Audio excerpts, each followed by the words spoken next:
इस मूवी की शुरुआत में मैनुअल नाम के एक पुलिस वाले को देखते हैं जो अपने घर में बैठकर जूते की सफाई करते हुए न्यूज देख रहा होता है। तभी न्यूज में बताया जाता है कि देश की सरकार ने 15 दिन का लॉकडाउन लगा दिया है। फिर यहाँ पर सीन चेंज हो जाता है। फिर अगले दिन के सीन में हम देखते हैं कि एक लड़की भागती हुई पुलिस वालों के पास में आती है। इस लड़की को कुछ लोगों ने किडनैप कर लिया था एंड ये लड़की उन लोगों से बचकर भाग जाती है। वो लड़की पुलिस वालों को इस हालत में मिलती है कि पुलिस वालों को वो कुछ भी नहीं बता सकती थी, इसलिए वो पुलिस वाले उस लड़की को पास के एक हॉस्पिटल में एडमिट करा देते हैं। फिर उस लड़की के किडनैपर को पकड़ने का केस मैनुअल और एक कास्ट्रो नाम की लेडी पुलिस वाले को दिया जाता है। फिर मैनुअल उस लड़की को देखने हॉस्पिटल में जाता है एंड वो देखता है कि उस लड़की के हाथ पैर में काफी सारे निशान होते हैं, जिसे देखने के बाद में मैनुअल को ऐसा लगता है कि उस लड़की को उस किडनैपर ने काफी टाइम से बांध रखा था। फिर मैनुअल और कास्ट्रो को दो पुलिस वालों से उस लड़की के माँ के बारे में पता चलता है एंड उसके बाद में मैनुअल और कास्ट्रो उस औरत के पास में जाते हैं एंड उसको उसकी बेटी के बारे में बताते हैं, जिसके बाद में वो औरत उन दोनों के साथ में हॉस्पिटल आती है और अपनी बेटी से मिलती है। फिर मैनुअल और कास्ट्रो के पास में एक पुलिस कमिश्नर आता है एंड वो उन दोनों को बोलता है कि इमरजेंसी लॉकडाउन लगने की वजह से मुझे बाकी के पुलिस फोर्स की जरूरत पड़ेगी, इसलिए तुम दोनों इस केस को हैंडल करो।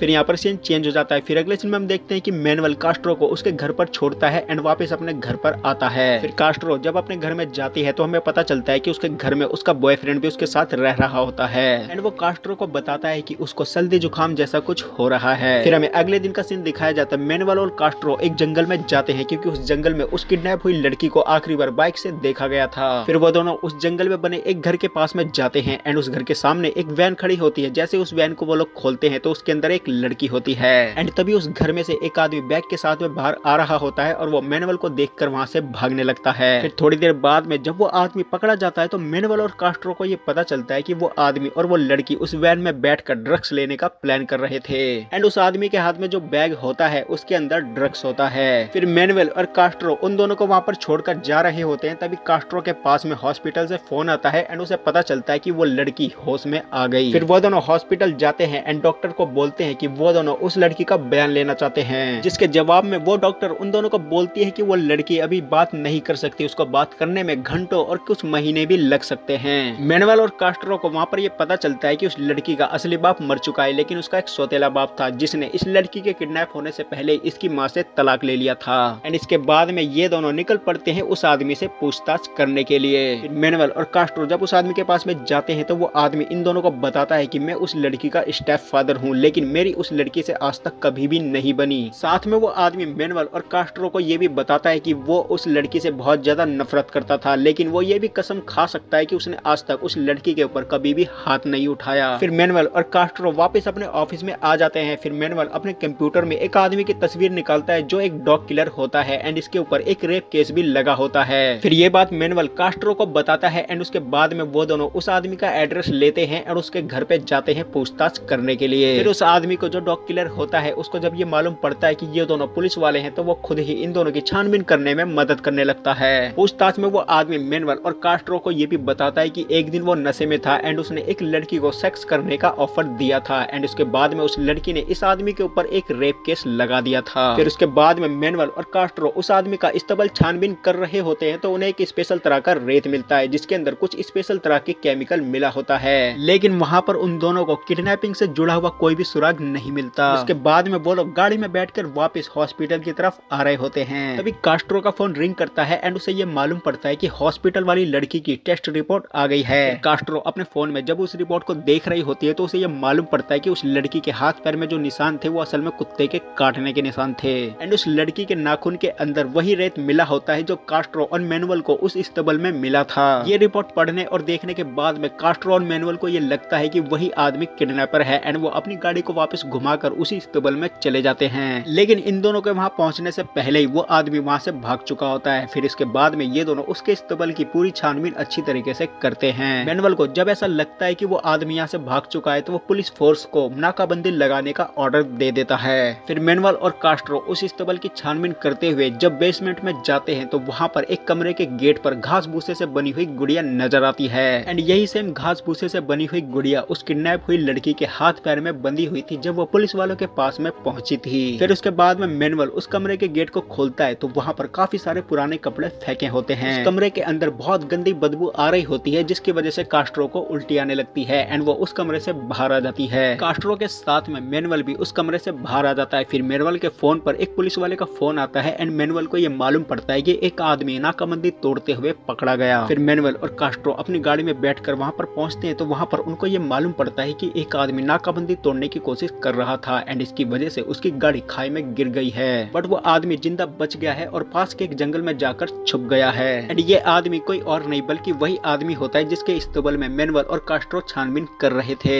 फिर मैनुअल जब उसको पकड़ने के लिए उसके पास में जाता है तो वो अपनी राइफल से मैनुअल के ऊपर फायरिंग करने लगता है। फिर उस आदमी के राइफल में जब आखिरी गोली बजती है तो मैनुअल उसको सरेंडर करने को बोलता है एंड साथ में ये भी कहता है कि तुम्हारा खेल खत्म हो गया, बट वो आदमी सरेंडर करने की बजाय खुद ही अपनी राइफल से अपनी जान ले लेता है। मरने से पहले वो आदमी ये कह जाता है कि खेल तो अभी शुरू हुआ है। फिर उसके बाद में वापस मैनुअल और कास्ट्रो वापस उसके इस्तबल में जाकर दोबारा से छानबीन करने लगते हैं एंड इस बार छानबीन के दौरान कास्ट्रो को एक तस्वीर मिलती है जिस तस्वीर के अंदर उस आदमी के साथ उसका भाई भी होता है एंड उस आदमी ने पूछताछ के दौरान कास्ट्रो और मैनुअल को ये बताया था कि वो अपने भाई के साथ अक्सर शिकार पर जाया करता है। फिर थोड़ी देर बाद में वहाँ पर कमिश्नर भी आ जाता है। फिर कमिश्नर को मैनुअल और कास्ट्रो वही तस्वीर दिखाते हैं, जिसके बाद में कमिश्नर मैनुअल और कास्ट्रो को ये ऑर्डर देता है कि इस आदमी से पूछताछ करके इसको हिरासत में लिया जाए। फिर मैनुअल और कास्ट्रो उस आदमी के पास में जाते हैं और उससे पूछताछ करने लगते हैं। वो आदमी उन दोनों को पूछताछ में ये बताता है कि वो अपने भाई के साथ कभी भी शिकार पर नहीं गया एंड उसको ये शिकार करना बिल्कुल भी पसंद नहीं है एंड साथ में वो आदमी ये भी बताता है कि उसका भाई अक्सर डीमन नाम के एक शख्स के साथ में शिकार पर जाया करता था। फिर वो आदमी मैनुअल को डीमन का एड्रेस देता है और साथ में ये भी कहता है कि डीमन बहुत खतरनाक आदमी है, उससे थोड़ा बचकर रहना। उस आदमी के बताए हुए एड्रेस पर जब मैनुअल और कास्ट्रो वहाँ पर पहुँचते हैं तो वहाँ पर एक वैनिटी वैन खड़ी होती है। फिर वो दोनों जब उस वैनिटी वैन के अंदर देखते हैं तो उस वैनिटी वैन के अंदर एक बॉम्ब होता है जो जल्द ही फटने वाला होता है। फिर मैनुअल कास्ट्रो को उस वैन से दूर जाने को बोलता है एंड जैसे ही वो लोग थोड़ा सा दूर जाते हैं वो बॉम्ब ब्लास्ट हो जाता है। बॉम्ब ब्लास्ट होने के बाद में वहाँ पर बहुत सारी पुलिस फोर्स आ जाती है और साथ में कमिश्नर भी वहाँ पर आ जाता है। फिर वो सभी लोग आपस में उस ब्लास्ट के बारे में बात कर रहे होते हैं, तभी वहाँ पर एक दूसरा पुलिस वाला आ जाता है जो उस इलाके का इंचार्ज होता है। फिर कमिश्नर उस पुलिस वाले को ये बताता है कि इस केस की छानबीन वो और उसकी टीम कर रही है। वो पुलिस वाला कमिश्नर को ये बोलता है कि इस इलाके को हम अच्छे से जानते हैं तो अगर कभी भी हमारी जरूरत पड़े तो हम तैयार हैं एंड इतना बोलकर वो पुलिस वाला वहाँ से चला जाता है। फिर आग बुझने के बाद में कास्ट्रो उस जली हुई वैन के अंदर छानबीन कर रही होती है, तभी उसे एक जले हुए अखबार के अंदर कुछ फोटोज मिलती है। ये फोटोज कुछ बच्चों की होती है। फिर कमिश्नर मैनुअल और कास्ट्रो को आराम करने को बोलता है क्योंकि उन दोनों ने पिछले 48 घंटे से आराम नहीं किया था एंड फिर वहाँ से घर आने के बाद में कास्ट्रो को ये पता चलता है कि उसके बॉयफ्रेंड की हालत बहुत ज्यादा खराब हो गई है एंड वो हॉस्पिटल में भर्ती है। फिर वो अपने बॉयफ्रेंड से मिलने हॉस्पिटल में जाती है एंड वहाँ पर उसे ये पता चलता है कि उसके बॉयफ्रेंड को क्वारंटाइन कर लिया गया है एंड डॉक्टर कास्ट्रो को भी ये बोलते हैं कि वो क्वारंटाइन हो जाए क्योंकि वो अपने बॉयफ्रेंड के साथ लिव इन में रहा करती थी, लेकिन कास्ट्रो डॉक्टर को क्वारंटाइन होने से मना कर देती है एंड वहाँ से चली जाती है। दूसरी तरफ मैनुअल अपने वाइफ और बच्चों से वीडियो कॉल पर बात करता है। अगले दिन मैनुअल और कास्ट्रो कमिश्नर के ऑफिस पहुंचते हैं जहाँ पर कमिश्नर उन दोनों को ये बताता है कि उन बच्चों की पहचान हो गई जिन बच्चों की फोटोज उस जली हुई वैन में मिली थी। कमिश्नर उन दोनों को ये भी बताता है कि इन सभी की किडनैपिंग अलग अलग जगह पर हुई थी और इन सभी की किडनैपिंग 3-3 महीने बाद हुई है। जब ये सारी बात कमिश्नर उन दोनों को बता रहा होता है तभी एक लेडी ऑफिसर आती है जो ये बताती है कि डीमन का ट्रक पकड़ा गया। फिर मैनुअल और कास्ट्रो उसके ट्रक के पास में जाते हैं एंड उसके ट्रक की तलाशी लेते हैं जहाँ पर उन्हें कुछ भी नहीं मिलता। फिर वो दोनों डीमन के भाई के पास में जाते हैं डीमन के बारे में पता लगाने। डीमन का भाई कोई और नहीं बल्कि उसी किडनैप हुई लड़की का स्टेप फादर होता है। डीमन के भाई से पूछताछ में डीमन का भाई मैनुअल और कास्ट्रो को ये बताता है कि उसका भाई पहाड़ों के बीच में एक आश्रम में रहता है। उसके बाद में मैनुअल और कास्ट्रो अपने कुछ ऑफिसर के साथ में उसी आश्रम के पास में चले जाते हैं। उस आश्रम के पास पहुंचने के बाद डीमन उस आश्रम के अंदर से उनके ऊपर फायरिंग करने लगता है। थोड़ी देर पुलिस वालों के बीच में और डीमन के बीच में फायरिंग होती है। कुछ देर बाद जब डीमन की गोलियां खत्म हो जाती है तो वो खुद को सरेंडर कर देता है। डीमन को पुलिस थाने ले जाया जाता है और वहाँ पर उससे पूछताछ की जाती है। पूछताछ में डीमन पुलिस वालों को ये बताता है कि उसने जितने भी बच्चों को किडनैप किया था उन सभी की उसने बलि दे दी। ऐसा करने के पीछे एक वजह थी, दरअसल उसको ऐसा लगता था कि ऊपर वाला दुनिया के लोगों से नाराज है एंड इसी की वजह से दुनिया में पैंडेमिक फैला है एंड किसी न किसी को तो ऊपर वाले को खुश करना ही था एंड इसीलिए उसने और उसके प्रॉफिट ने यानी कि उसके गुरु ने ये जिम्मा उठाया था। मैनुअल उस आदमी से उसके प्रॉफिट यानी गुरु के बारे में पूछता है तो वो अपने गुरु के बारे में बताने से मना कर देता है। वो आदमी अपने प्रॉफिट से इतना ज्यादा प्यार करता था कि वो मरने को तैयार हो जाता है लेकिन उसका नाम बताने को तैयार नहीं होता। मैनुअल उस आदमी की फोटो लेकर हॉस्पिटल जाता है उसी लड़की को दिखाने के लिए ताकि वो लड़की ये बता सके कि इसके साथ में और कितने लोग शामिल हैं। लेकिन वहाँ पर डॉक्टर और उसकी माँ मैनुअल को उस लड़की से मिलने से मना कर देती है एंड वो खुद ही उस फोटो को ले जाकर उस लड़की से पूछती है, जिसके जवाब में वो लड़की इशारों में बताती है कि वो लोग 3 लोग थे। फिर मैनुअल और कास्ट्रो कमिश्नर के ऑफिस पहुंचते हैं, जहां पर कमिश्नर पहले से ये समझने की कोशिश कर रहा होता है कि वो किडनैपर आखिर कौन है। एंड फाइनली उनको ये रियलाइज होता है कि वो किडनैपर एक साइको है। फिर अगले सीन में हम देखते हैं कि मैनुअल और कास्ट्रो उसी ऑफिस में बैठकर ये समझने की कोशिश कर रहे होते हैं कि उस किडनैपर का अगला कदम क्या है। एंड तभी कास्ट्रो कॉफी पीते पीते अपने ऑफिस के खिड़की पर जाती है एंड वो खिड़की से देखती है कि ऑफिस के नीचे एक आदमी काले कलर का लिबास पहनकर खड़ा है। फिर कास्ट्रो ऑफिस से बाहर आती है और उस आदमी को पकड़ने की कोशिश करती है। वो आदमी कास्ट्रो को देखकर भागने लगता है एंड फाइनली कास्ट्रो उस आदमी को पकड़ लेती है एंड जब उसका मास्क उतारा जाता है तो वो आदमी नहीं बल्कि औरत होती है। फिर कास्ट्रो उस औरत की आईडी प्रूफ देखकर उसे छोड़ देती है। अगले सीन में हम देखते हैं कि मैनुअल को ये पता चलता है कि उसकी माँ की डेथ हो गई एंड वो अपनी माँ से मिलने के लिए हॉस्पिटल जाता है। फिर मैनुअल अपनी माँ को देखकर वापस कास्ट्रो के पास में आता है तो उन दोनों को ये पता चलता है कि पिछली रात एक और लड़की किडनैप हो गई। ये चीज सुनकर मैनुअल को बहुत ज्यादा गुस्सा आता है और वो सीधा पुलिस थाने जाता है।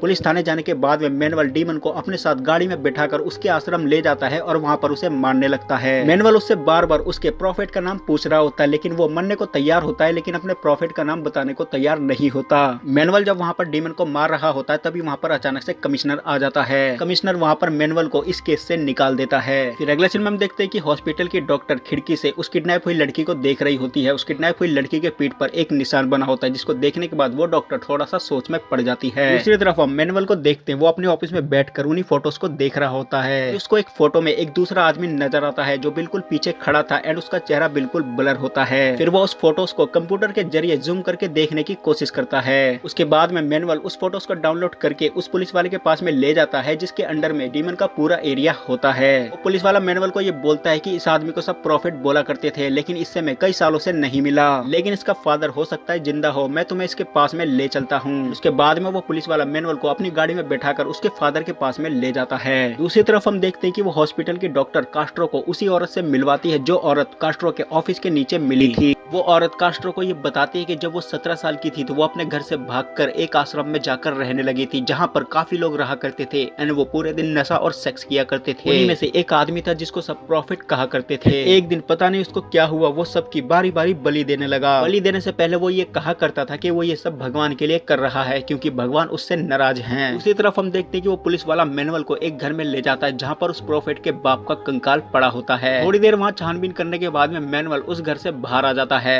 तभी हम दूसरी तरफ देखते हैं कि वो औरत कास्ट्रो को उस प्रॉफिट का नाम बताती है। वो नाम बताने के बाद उस प्रॉफिट का सरनेम बताती है एंड वो सरनेम किसी और का नहीं बल्कि उसी पुलिस वाले का होता है जो मैनुअल को उस घर में ले जाता है। एंड वहीं से फिर कास्ट्रो को ये लगने लगता है कि वो प्रॉफिट कोई और नहीं बल्कि वही पुलिस वाला है। फिर जैसे कास्ट्रो मैनुअल को फोन करके ये बताने जा रही होती है तभी वो पुलिस वाला अपनी गन निकालकर मैनुअल के ऊपर फायर कर देता है एंड वो फिर फाइनली मैनुअल को ये बता देता है कि वो प्रॉफिट कोई और नहीं बल्कि वही है। एंड ये बात कास्ट्रो फोन के थ्रू सुन लेती है। फिर वो अपनी गाड़ी में बैठकर उसी घर के पास में चली जाती है। फिर कास्ट्रो वहाँ पर जाकर देखती है तो मैनुअल घायल पड़ा होता है। फिर कास्ट्रो मैनुअल को वहाँ पर छोड़कर इधर उधर कुछ ढूंढने लगती है, तभी उसे एक रिंग सुनाई देती है एंड वो रिंग एक माइन से आ रही होती है। कास्ट्रो उस माइन के पास में जाती है तो उसे एक लिफ्ट नजर आती है। फिर वो उस लिफ्ट के अंदर जाती है तो वो लिफ्ट उसे जमीन के अंदर ले जाती है। लिफ्ट खुलने के बाद में कास्ट्रो जब बाहर आती है तो उसे एक लड़की की रोने की आवाज सुनाई देती है। कास्ट्रो उस आवाज को फॉलो करते करते आगे जाती है तो वहाँ पर उसे एक लड़की दिखाई देती है जिसके हाथ पैर बंधे हुए होते हैं। तभी वो आदमी कास्ट्रो के सामने अपने असली भेष में आ जाता है। उसके बाद में कास्ट्रो और उस आदमी के बीच में फायरिंग शुरू हो जाती है एंड फाइनली उस फायरिंग में वो आदमी मारा जाता है। फिर वहाँ पर कास्ट्रो उस लड़की को छुड़ाकर वापस अपने बॉयफ्रेंड के पास हॉस्पिटल में जाती है एंड वहाँ पर वो अपने बॉयफ्रेंड से मिलती है, जहाँ पर उसका बॉयफ्रेंड उसको ये बताता है कि वह पूरी तरह ठीक हो चुका है। एंड फिर तभी उन दोनों को हॉस्पिटल के नीचे कुछ एम्बुलेंस की आवाज सुनाई देने लगती है। फिर वो दोनों जब खिड़की से देखते हैं तो उस एम्बुलेंस में से काफी सारे मरीज हॉस्पिटल में भर्ती होने के लिए आ रहे होते हैं एंड ये देखने के बाद में वो दोनों आपस में ये कहते हैं कि दुनिया खत्म होने वाली है एंड यहीं पर ये मूवी खत्म हो जाती है। तो दोस्तों आज की वीडियो में सिर्फ इतना ही। मैं मिलूंगा आपको नई वीडियो में नए टॉपिक के साथ, तब तक के लिए धन्यवाद।